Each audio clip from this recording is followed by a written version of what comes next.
Anda masih bersama kami di CNN Indonesia Newscast. Komisi Pendidikan DPR RI menerima audiensi perwakilan orang tua siswa dan Komnas Perlindungan Anak terkait penerimaan peserta didik baru atau PPDB.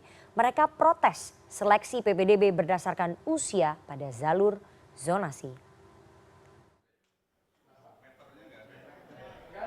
Para orang tua siswa mengeluhkan seleksi PPDB yang dirasa memberatkan, apalagi seleksi yang berdasarkan usia. Audiensi juga dihadiri beberapa siswa yang gagal lolos seleksi PPDB karena usia. Ketua Komisi 10 Syaiful Huda merekomendasikan agar peraturan menteri soal seleksi PPDB berdasarkan usia di DKI Jakarta dicabut. Kemendikbud harus bertindak cepat agar persoalan ini cepat selesai sebelum tahun ajaran baru yang dimulai Juli mendatang. Data dari Komisi Perlindungan Anak Indonesia, terdapat 75 pengaduan pelaksanaan PPDB. 49 diantaranya berasal dari warga DKI Jakarta. Sementara Komnas Perlindungan Anak menyebutkan ada 1.200 pengaduan terkait keberatan akan pelaksanaan PPDB. Jumlah juknis Dinas Pendidikan DKI tidak sinkron dengan Permendikbud 44 tahun 2019. Ketika ada aturan yang tidak sesuai dengan undang-undang di atasnya atau peraturan di atasnya, artinya wajib dibatalkan. Karena itu kami merekomendasikan Kemendikbud mengambil sikap secepat-cepatnya hari ini kalau bisa untuk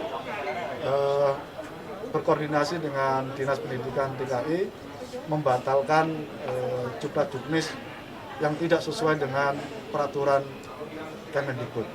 Itu sudah ada 1.200-an yang melaporkan dan 91% menyatakan dukungan supaya membatalkan itu. Karena apa? Dari 1.200 itu adalah anak-anak yang mau masuk SMP dan SMA yang punya prestasi dan nilai akademik yang sangat luar biasa dan sudah mengeluarkan dana besar dalam kerangka selama di rumah, stay at home itu dengan sekolah di rumah itu prestasinya meningkat, nilai akademiknya meningkat, tetapi ketika masuk pada hari Rabu dan pengumuman pada hari Sabtu itu gagal semua dan diperhitungkan dari 1.200-an yang terlaporkan itu 91% menyatakan dirugikan karena kebijakan menggunakan usia tadi. Kapasitas sekolah negeri di Jakarta saat ini hanya dapat menampung 46% lulusan SD ke SMP dan 32% lulusan SMP ke SMA atau SMK. Dari sekitar 332.000 siswa pendaftar PPDB tahun ini, lebih dari 146.000 siswa dari semua jenjang yang lolos jalur zonasi maupun afirmasi saat ini telah melaporkan dirinya. Sementara itu, siswa yang belum diterima masih bisa berjuang melalui jalur prestasi yang memiliki kapasitas 20% dari kapasitas penerimaan. Salah satu pertimbangan melalui jalur ini selain nilai rapot adalah nilai akreditasi sekolah. Kenapa menggunakan akreditasi? Karena akreditasi ini juga di dalamnya menyangkut beberapa standar proses, standar penilaian yang ada, termasuk nilai anak-anak. Jangan sampai nanti anak-anak dari sekolah A mendapat nilai yang lebih rendah, tentunya ternyata sulit mendapat nilai itu. Ini juga yang supaya tidak ada yang diuntungkan dan tidak dirugikan.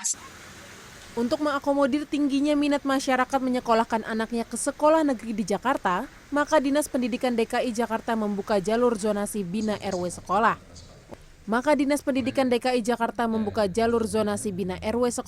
Yang rencananya akan dilaksanakan pada 4 Juli mendatang. Jalur ini diperuntukkan bagi calon siswa yang tinggal dalam satu wilayah RW dengan sekolah. Jalur ini akan menambah rombongan belajar di kelas di Jakarta dari 36 menjadi 40 siswa per kelas, sehingga tidak mengurangi kapasitas penerimaan siswa dari jalur lain seperti jalur zonasi, afirmasi maupun prestasi yang telah dilaksanakan. Tim Liputan, CNN Indonesia. Kisru penerimaan peserta didik baru atau PPDB di DKI Jakarta terus berlanjut. Sistem zonasi yang disebut bertujuan untuk pemerataan pendidikan setiap tahun memang selalu menuai kontroversi. Hal tersebut mendorong sebagian pihak meminta Kemendikbud mengevaluasi PPDB tahun ini mengingat banyaknya pihak yang keberatan dan membuat laporan. Bagaimana seharusnya upaya untuk melakukan pemerataan pendidikan dilakukan di Indonesia? Perlukah pemerintah melakukan evaluasi terhadap sistem zonasi dan pelaksanaan PPDB pada tahun ini? Malam ini kita akan membahasnya dengan para narasumber yang sudah bergabung dari luar studio melalui sambungan Zoom. Ada Indra Karismiaji, pengamat pendidikan. Selamat malam Pak Indra. Malam Mbak Rifana. Ada Pak Susanto, Ketua Komisi Perlindungan Anak Indonesia KPAI. Selamat malam Pak Susanto. Selamat malam, Mbak. Dan ada juga Mas Satriawan Salim, Wasekjen Federasi Serikat Guru Indonesia. Selamat malam Mas Satriawan. Selamat malam Mbak Rifana. Oke, Selamat malam Mas Indra, Mas Ya. Santo. Ya, saya langsung saja ke Pak Susanto. Pak Susanto, sejauh ini KPAI kan mengatakan bahwa sudah menerima banyak sekali laporan ya, protes dari orang tua siswa terkait dengan proses PPDB ini. Sampai sejauh ini, sampai hari ini sudah berapa yang masuk laporannya ke KPAI dan rata-rata fokusnya itu di mana? Apakah dari usia, PPDB jalur usia atau zonasi atau seperti apa Pak Susanto? Baik, memang kita menerima sejumlah keluhan ya dan masyarakat yang masuk dengan berbagai model layanan yang kita berikan. Ada di SMS, melalui WA, melalui form pengaduan berbasis online yang memang kita sudah sediakan. Dan pengaduan yang masuk di KPAI sampai posisi 28 itu memang ada 75 pengaduan ya. Ada dari DKI, ada dari Timur, ada dari Banten, ada dari Lampung, kemudian ada Kalimantan Tengah, ada Sumatera Utara, bahkan juga dari Medan. Jadi memang cukup variatif pengaduan yang masuk di kita. Pertama ada pengaduan soal teknis. Misalnya kesulitan mengakses ya dalam proses PPDB itu. Yang kedua ada kesulitan misalnya mengakses layanan karena beberapa kendala. Kemudian terkait dengan kebijakan, terutama misalnya umur yang mengemuka adalah dalam konteks DKI. Ada sebagian keberatan soal jalur prestasi dan lain sebagainya. Ini memang cukup beragam yang masuk di KPAI. Tapi yang sangat dinamis dan kemudian muncul kontroversi luar biasa, memang DKI ya, ini memang cukup mengemuka di publik dan sekaligus sangat banyak masuk pengaduan itu ke KPAI. Ada 60%, 6,7% ya yang masuk di Komisi Perlindungan Anak Indonesia. Karena memang pertama kalau dilihat dari sisi kebijakan DKI memang berbeda dengan Permendikbud 44 2019. Pak Susanto, terkait dengan batas misalnya. Zonasi hanya dibatasi maksimal 40%, sementara Permendikbud 44 2019 minimal 50%. Ini Pak Susanto, yang kedua soal usia ya. Pak Susanto, saya harus potong dulu di situ. Didahulukan dibandingkan aspek zonasi murninya.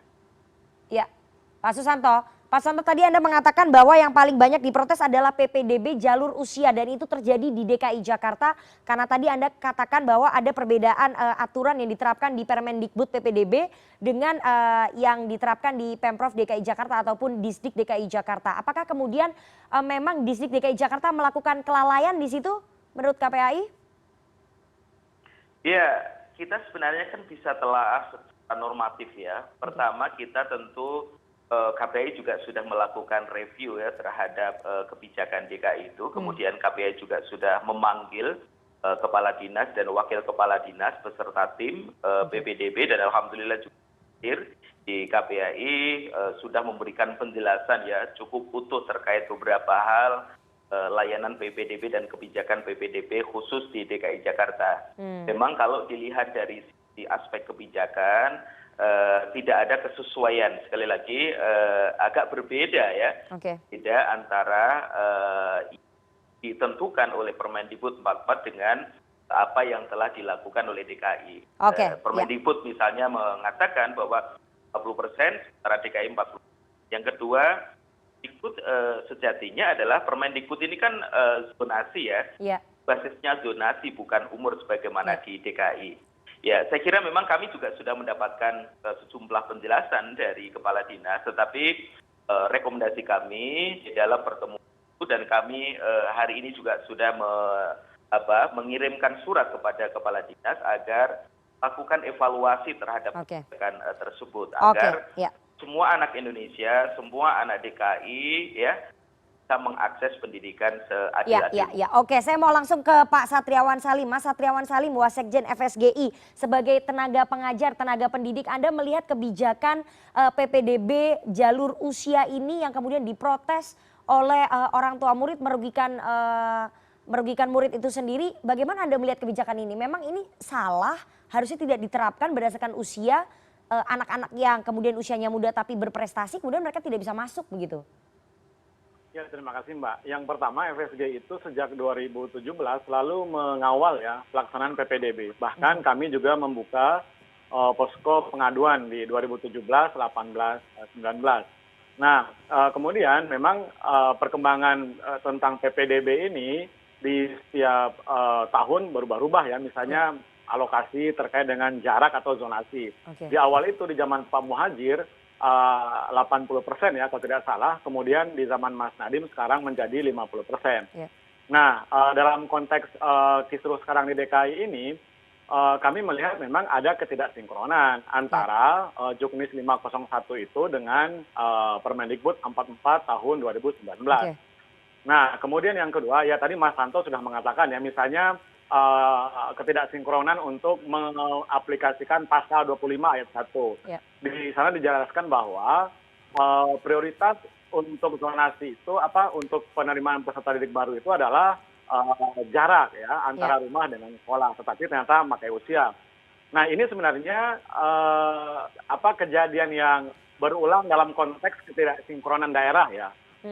Jadi di sini kami melihat tidak hanya DKI dan tidak hanya tahun ini saja, Mbak. Ya. Tahun sebelumnya juga seperti itu.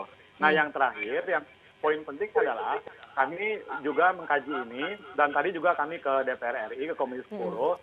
Kalau FSGI dari awal konsisten untuk memberikan solusi adalah menambah kuota. Ya kan, ini sebagai jalan tengah gitu. Karena anak-anak kita yang tertolak gara-gara faktor usia yang di Permendikbud 25 ayat 1 tadi itu tidak ada, itu kan jumlahnya banyak gitu. Tetapi anak-anak yang sudah diterima via zonasi juga, itu sudah 40-an ribu lebih, Mbak.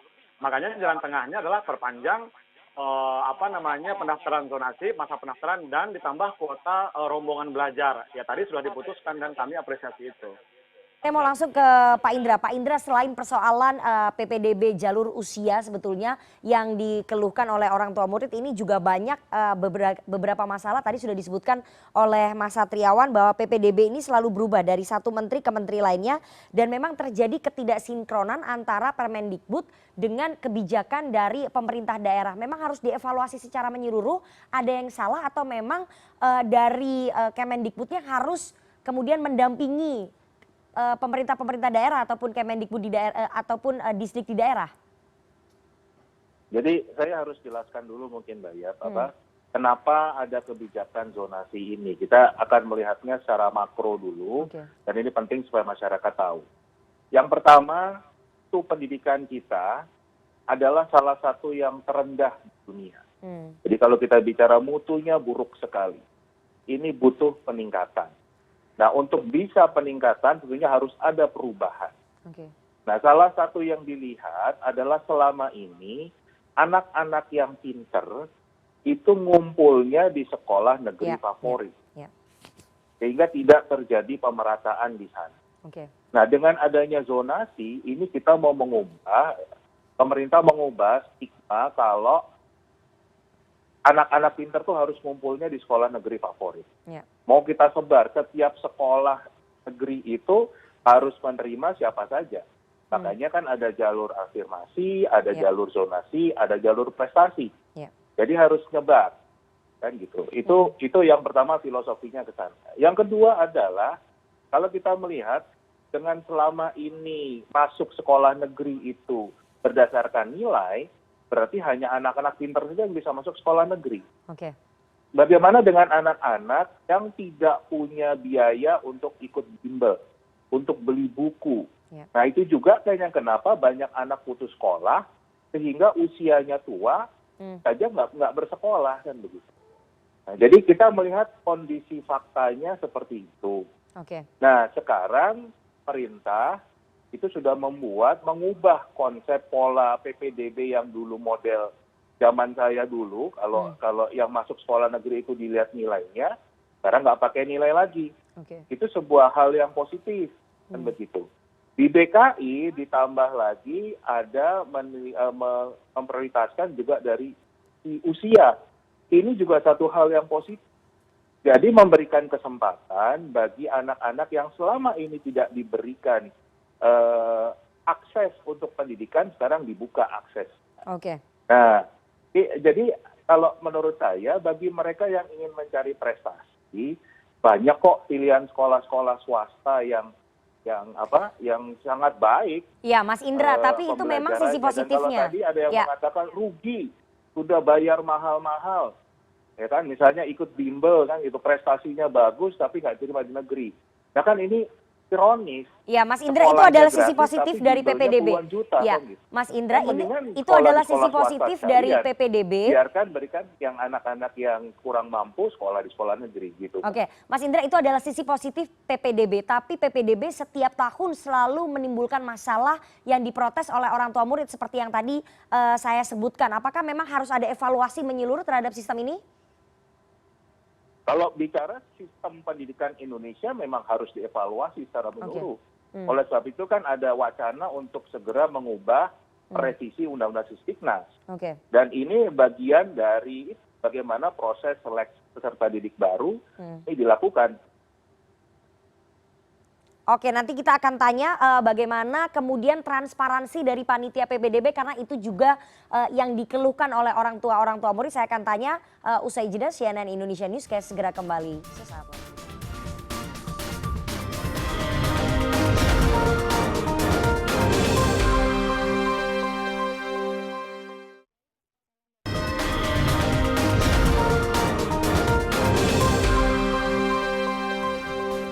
Anda masih bersama kami di CNN Indonesia Newscast dan kita akan lanjutkan perbincangan kita dengan para narasumber yang sudah bergabung melalui sambungan Zoom. Dari luar studio ada Indra Karismiaji, pengamat pendidikan, dan ada Susanto, Ketua Komisi Perlindungan Anak Indonesia atau KPAI, dan juga Satriawan Salim, Wasekjen Federasi Serikat Guru Indonesia atau FSGI. Saya akan ke Pak Susanto. Pak Susanto, keluhan ataupun protes dari orang tua murid selain persoalan PPDB jalur usia itu ada soal mereka mempersoalkan bahwa transparansi ataupun panitia PBB ini dinilai tidak transparan begitu. Ini bagaimana Anda melihatnya? Memang betul seperti itu ya apa yang dikeluhkan oleh orang tua murid?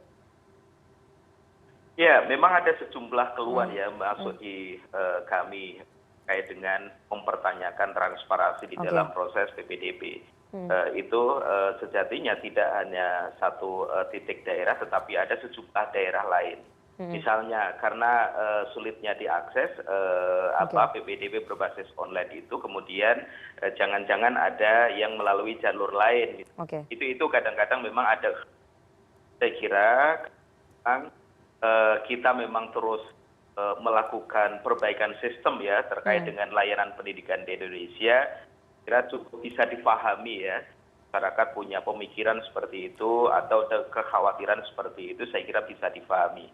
Tetapi bahwa upaya kebijakan zonasi ini saya kira merupakan upaya transformasi yang besar ya.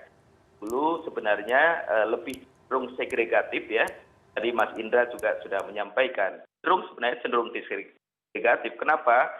Ada kelompok unggulan dan ada sekolah-sekolah reguler dan biasa. Ada sekolah-sekolah yang ada sekolah-sekolah yang untuk inputnya sangat beragam. Sementara dengan adanya kebijakan zonasi saat ini sebenarnya lebih inklusif ya, karena banyak anak yang katakanlah baik pinter maupun tidak pinter, baik dekat maupun ada kemungkinan di luar zonasi, katakanlah anak berprestasi dari titik tertentu misalnya, kemudian bisa mengakses di suatu sekolah itu, sehingga memang lebih inklusif saya kira kita lihat dari kebijakan zonasi ini. Tentu harus terus ada perbaikan, harus ada evaluasi secara terus-menerus agar semangat baik ini bisa benar-benar diakses oleh semua anak dengan berbagai kondisi. Oke, ya, Mas Indra, kenapa kemudian sampai ada distrust dari orang tua murid terhadap panitia PPDB yang dinilai tidak transparan? Tadi Mas Susanto sudah mengatakan bahwa ada banyak laporan yang masuk ke KPAI, protes dari orang tua murid soal transparansi panitia PPDB. Kenapa sampai ada distrust seperti ini, Mas Indra? Kalau menurut saya itu karena keinginan mereka memaksakan diri harus masuk di sekolah negeri. Dan itu kan kita melihat dari gelombang penolakan PPDB yang sekarang itu kebanyakan ngotot semua masuk sekolah negeri. Padahal ada kajian dari Jerman yang sangat terkenal, negara yang mutu pendidikannya baik itu adalah yang proporsi anak sekolah di sekolah swasta itu lebih banyak daripada yang di negeri. Nah, kalau kita bicara di pembangunan SDM unggul, kita harus melihat kajian-kajian yang seperti itu kajian internasional ya. Oke, Mas Indra, Anda katakan itu kajiannya di Jerman. Sementara di Indonesia bagaimana dengan orang tua murid yang tingkat ekonominya itu rendah dan mereka memang berharap bahwa bisa menyekolahkan anak-anak mereka di sekolah negeri karena sekolah swasta lebih mahal. Bagaimana itu? Nah, justru itu yang zonasi filosofinya ke sana, Mbak. Jadi bagaimana supaya anak-anak dengan ekonomi menengah ke bawah itu harusnya tidak boleh ditolak di sekolah negeri. Karena mereka nggak punya dana untuk sekolah di sekolah swasta. Jadi justru mereka yang mampu, yang tadi saya katakan, kita bayar bimbel puluhan juta, kok maksain ke sekolah yang gratis.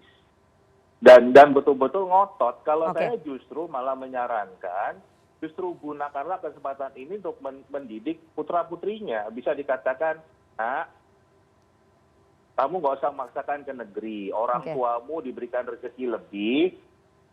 Berikanlah tempat yang harusnya menjadi milik kamu ke saudara-saudara kamu yang sekarang nggak bisa sekolah. Kamu masuk sekolah swasta saja, sekolah swasta kamu bisa berprestasi di sana, orang tuamu juga mampu, berikanlah ini buat saudara-saudaramu yang butuh bantuan.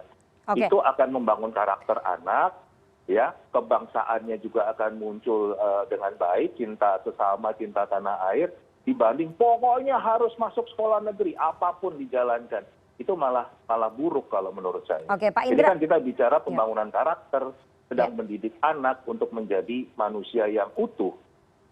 Pak Indra, apakah kemudian yang ditolak ataupun mental pada saat mendaftar di proses PPDB itu adalah mereka orang tua ataupun anak-anak ataupun murid yang orang tuanya tingkat ekonominya mampu? Bagaimana dengan mereka yang tidak mampu ataupun tingkat ekonominya itu rendah?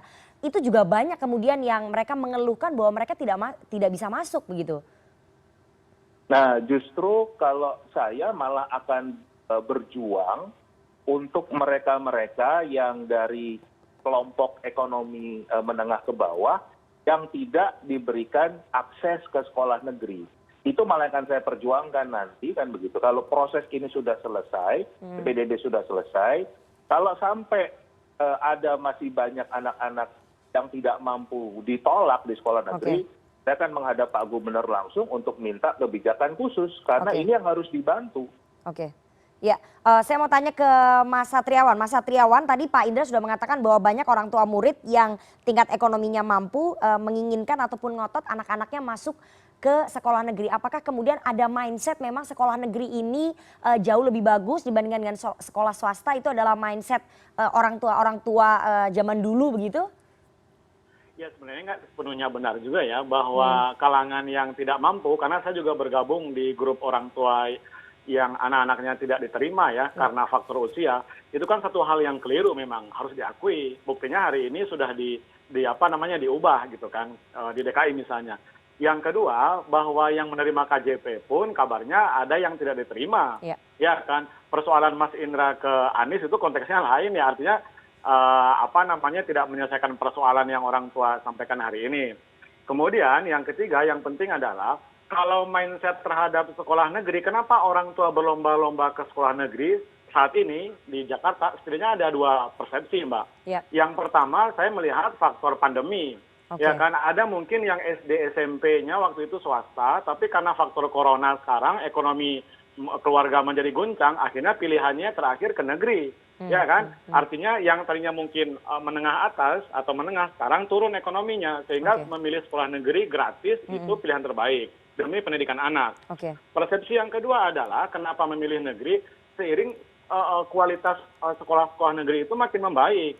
Nah, makanya ini melihat PPDB itu, Mbak, tidak bisa mikro, memang harus makro. Tadi Mbak mengatakan terkait dengan evaluasi, FSGI memang dari awal menekankan agar daerah-daerah itu mengevaluasi PPDB setiap tahun. Misalnya begini, di DKI ini kan sekarang kenyataannya mereka tidak bisa menampung minat orang tua yang tinggi untuk sekolah-sekolah negeri. Kenapa? Karena rombongan belajarnya terbatas.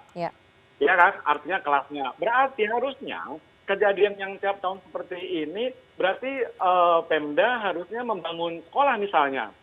Walaupun nanti harus memperhitungkan keberadaan sekolah swasta. Jangan sampai nanti hingar-bingar membangun sekolah negeri, memperbanyak sekolah negeri, yang terdampak juga pada akhirnya adalah sekolah swasta.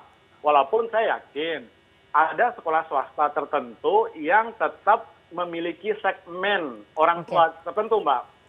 Ya, saya kebetulan guru sekolah swasta, alhamdulillah di tempat kami juga peminatnya masih tinggi. Kami PPDB-nya sudah di bulan Februari. Artinya tidak bisa kita membahas secara spesifik karena PPDB ini terkait dengan kebijakan pendidikan lainnya yang tadi itu misalnya membangun sekolah negeri atau ada daerah misalnya Mbak di Jawa Tengah itu yang di satu zonanya mereka banyak sekolah negeri, pendaftarnya sedikit.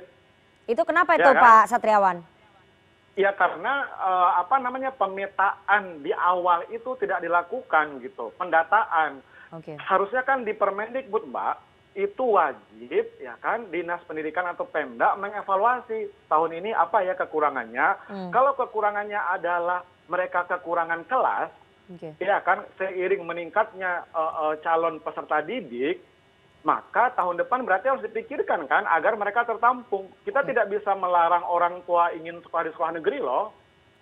Makanya tadi saya katakan fakta menunjukkan untuk Jakarta tidak semuanya juga yang mampu. Yang tidak mampu pun ternyata tidak bisa masuk sekolah di dekat rumahnya gara-gara usia tadi. Makanya hari ini kami mengapresiasi keputusan Dinas Pendidikan untuk memperpanjang ya kan yang zonasi, dan yang kedua untuk menambah kuota per kelas atau per rombel menjadi 4. Saya pikir itu jalan tengah gitu, ketimbang kita ngotot-ngototan apalagi kita negara Pancasila, musyawarah dikedepankan gitu. Itu sih Mbak. Nanti kita akan lanjutkan perbincangan kita dengan para narasumber usai jeda. CNN Indonesia Newscast segera kembali. Tetaplah bersama kami.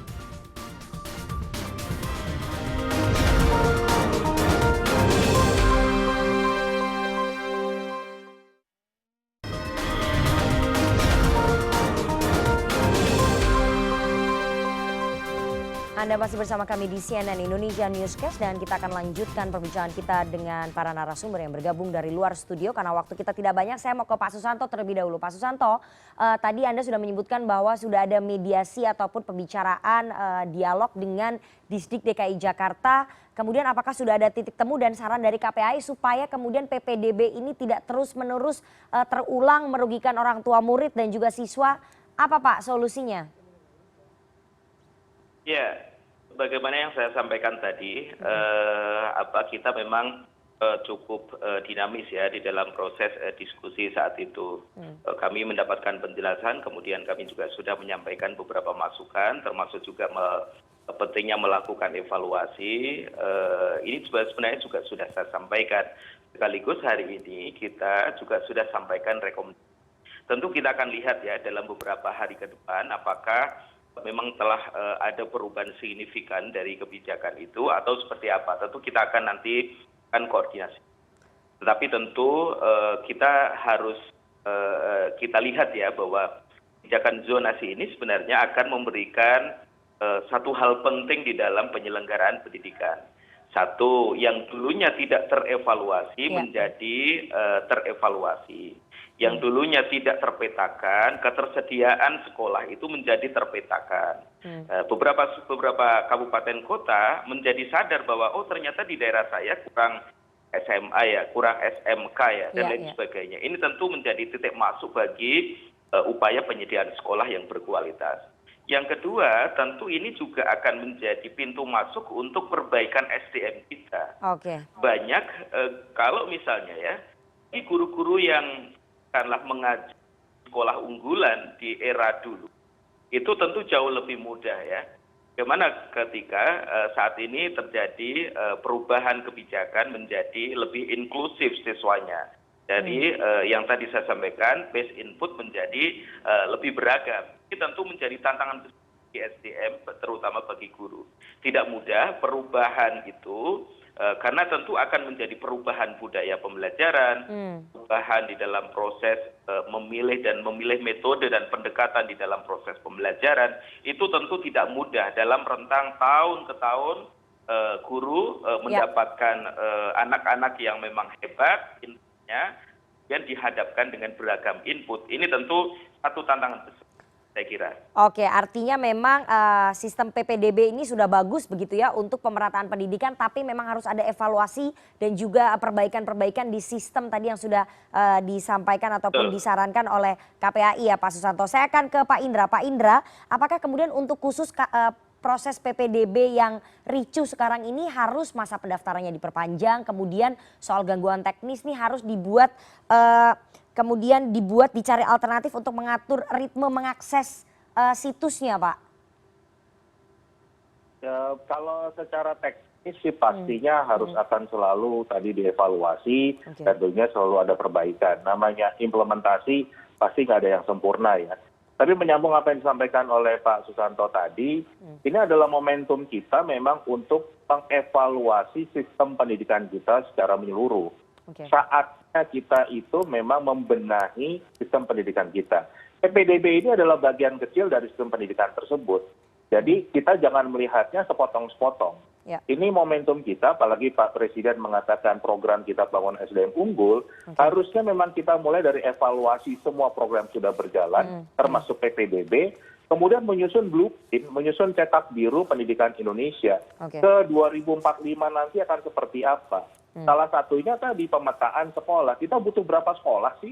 Berapa yang negeri, berapa yang swasta? Titiknya di mana? Bagaimana nanti menempatkan anak-anak yang memang butuh bantuan secara ekonomi, mana yang bisa bergerak sendiri, itu harus dipetakan dan kita belum punya petanya saat ini. Ini momentum kita bersama untuk melakukan itu.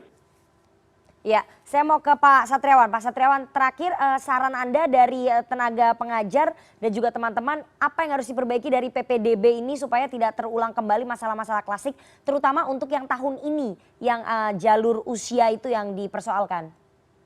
Ya, yang pertama Kemdikbud memang harus mensinergikan ya antara Permendikbud dengan juknis-juknis yang dibuat oleh daerah. Nah, sekarang ada 34 provinsi, kurang lebih 512 kota kabupaten. Masing-masing dinas pendidikan daerah tersebut membuat juknis. Ya artinya mereka harus mensinkronkan dengan Kemdikbud. Nah, Kemdikbud juga jangan lepas tangan, harus proaktif juga gitu loh. Nah, yang kedua adalah hak anak yang harus diprioritaskan. Ya kan, ketika mereka tidak bisa masuk karena faktor ada interpretasi lain dari juknis, nah ini kan harus diluruskan dari awal-awal. Nah, ini juga keterlambatan juga. Ini hampir setiap tahun terjadi, Mbak. Ini udah 4 tahun masalahnya teknis, sosialisasi yang kurang, orang tua tidak memahami filosofi misalnya terkait dengan zonasi itu, jarak, prestasi dan seterusnya gitu. Tapi tidak bisa disalahkan karena ada sosialisasi yang mampet di situ. Masa kita sudah 4 tahun Permendikbud PPDB-nya masih gitu-gitu saja gitu. Nah, ini kan persoalan mendasar saya pikir. Makanya evaluasi harus setiap tahun oleh Pemda dilaporkan ke Kemdikbud, lalu dibuat rencana tindak lanjutnya. Apakah membuat sekolah baru atau rombel baru, ya kan, dan seterusnya gitu loh. Oke, terima kasih Pak Satriawan. Hak anak harus diprioritaskan, itu yang harus digarisbawahi, dan semoga Kemendikbud segera turun tangan mau mengevaluasi aturan proses penerimaan peserta didik baru, dan evaluasinya ini harus menyeluruh seperti yang tadi sudah disampaikan ataupun disarankan oleh ketiga narasumber yang bergabung pada dialog malam hari ini. Sayang sekali Bapak-bapak, waktu kita sudah habis.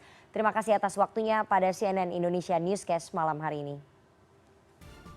Pemerintah Tiongkok kembali melockdown salah satu wilayahnya setelah ditemukan belasan kasus baru positif COVID-19. CNN Indonesia Newscast segera kembali usai jeda.